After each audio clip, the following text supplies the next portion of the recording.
Welcome to Samba Samba. Enjoy the video. In this video, I will explain how to fix a Nissan Altima shift lock. If your car is stuck in park, don't worry, there's a simple override. This common issue often points to a minor electrical problem, but you can temporarily bypass it. We'll show you an easy method to get your vehicle moving again, allowing you to drive to a service center or address the root cause. To begin, locate the small shift lock override slot, usually found near your gear shifter.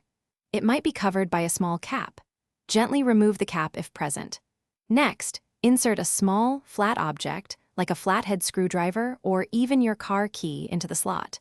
Press down firmly on the mechanism inside. You should feel a click or resistance as you engage the override. While holding the override button down, you can now move your gear shifter out of park. This will allow you to shift into neutral, drive, or reverse, enabling you to move your vehicle. Remember, this is a temporary bypass to get you out of a bind.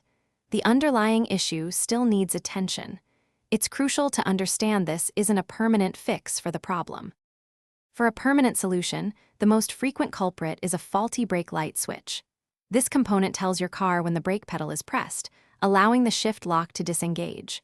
Replacing this switch is usually a straightforward repair that can be done at home or by a mechanic. Ensure the new switch is installed correctly for safety.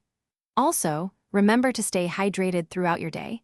Check the description for a link to the Owala water bottle and other great deals. Thanks for watching.